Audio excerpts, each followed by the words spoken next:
Hey guys, what's up? Welcome back to another video. Today I'm going to be discussing 5 centre-back options Manchester City could be signing this summer. Obviously Ferran Torres has been announced.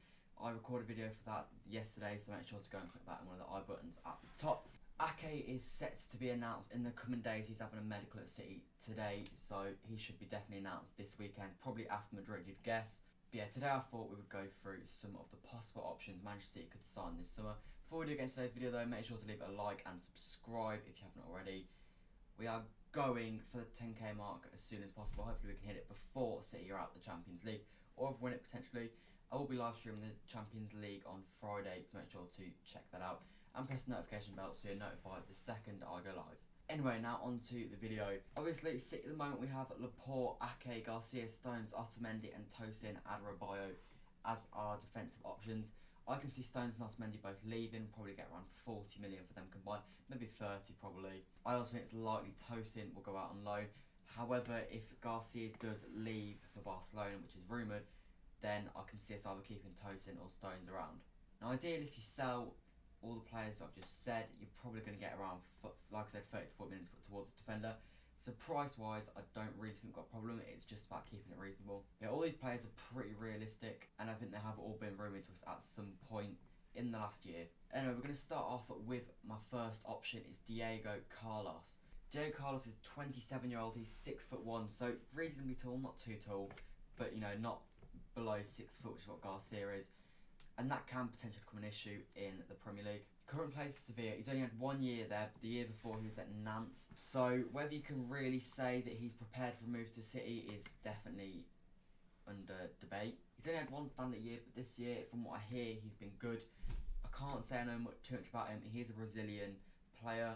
However, he is still yet to receive an international cap. So experience-wise, definitely not high on the list. But 27 years old is probably the kind of age range we kind of want to be going for. Not too old, but hitting the prime of their career. So there's no real need to develop at this stage.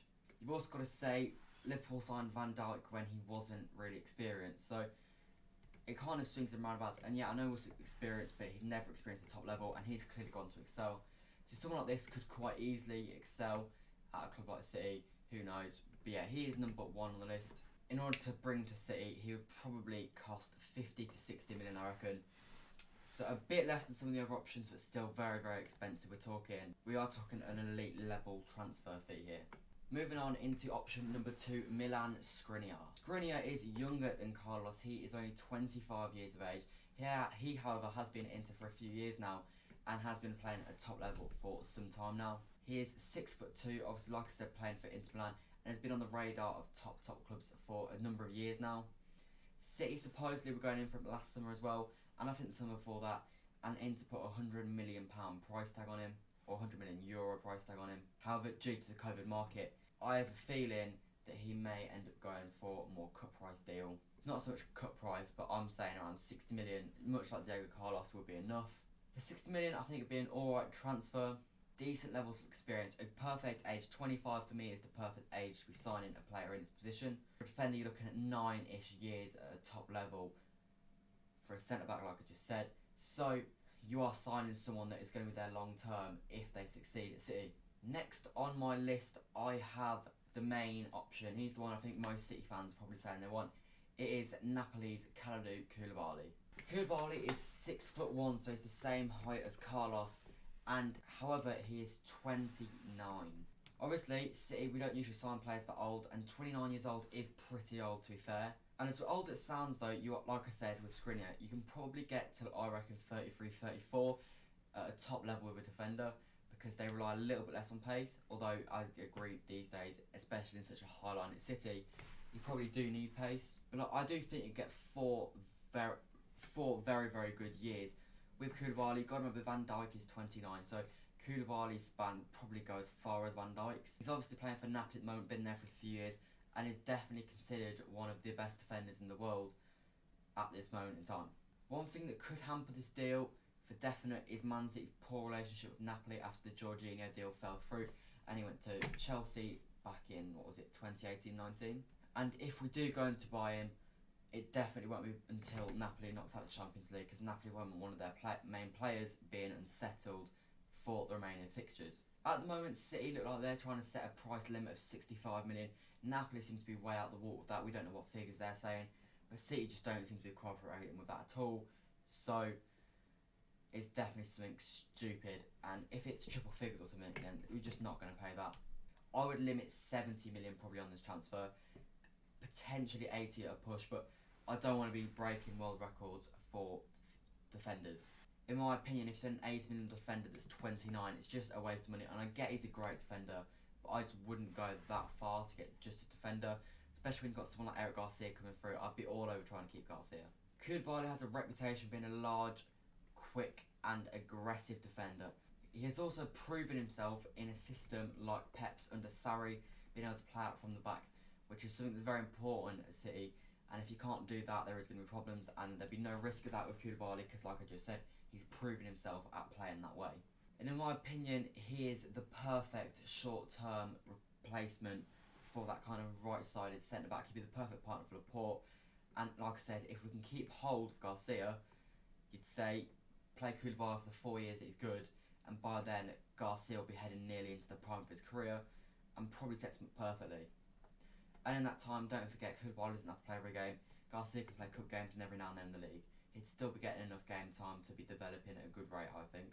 Fourth on the list, I have got Benfica's Ruben Dias. He is the youngest on the list. He's 6'2" and 23 years old. Dias has been linked with both Manchester clubs for quite some time now. Price range looking probably one of the cheapest out of a lot of the defenders, at a bit less than 50 million, I reckon. He made the UEFA Nations League team of the tournament back in 2019, and has also been playing for Portugal a decent amount, so he'd probably fit into the squad alright, considering we've got Bernardo Silva already.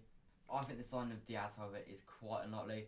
I've heard from a few sources on Twitter that he's actually probably quite overrated. I don't know, I've never watched him, so I can't really judge. He is young, however, so he's a player that we could develop.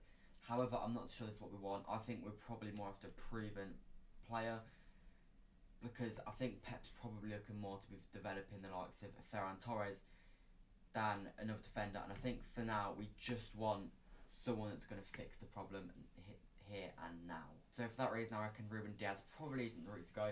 However, I wouldn't be against the signing. Now moving on into the fifth player of my 5 centre-backs Manchester City could sign this summer. For this one, I am going with Jose Jimenez of Atletico Madrid. Jimenez is 25, he is 6'1", and like I just said, playing for Atletico Madrid, one of the strongest defenders in Europe. Whether that's that much down to him, or whether it's down to the fact they've probably got the best keeper in the league and not Black, who knows? I think Jose Jimenez is pretty much guaranteed to not happen. The talk is Atleti probably won't let go of Jimenez unless we play the release clause, and his release clause is 120 million euros, a fee Manchester City are just never going to go near. When you consider I said I wouldn't go over 75 or so for Koulibaly, there's no way I'd spend 120 million on Jimenez. As of right now, it's looking more likely that he's going to end up at Chelsea than City, but Jimenez is a very, very solid player, and I can't deny that. And if we could get him for a reasonable fee, I'd be all for it, but it looks unlovely. Anyway, those are the 5 options I have gone with for Manchester City to sign for the right centre-back position this summer. Who would you sign in the comments down below? In terms of ranking, I'd probably go Koulibaly number 1, Carlos number 2, Skriniar number 3, Dias number 4, Jimenez number 5. That's my order. What would you do in the comments? What order would you put these centre-backs in? Leave in the comments down below. Like I said at the start of the video, make sure to leave a like, subscribe if you haven't already, and press the notification bell so you're notified whenever I upload. I'll be back again tomorrow with another video for my Champions League predictions, as well as an Ake announcement video if he gets announced tomorrow. Yeah, that's all for me today, and I will see you guys tomorrow with another video. Goodbye.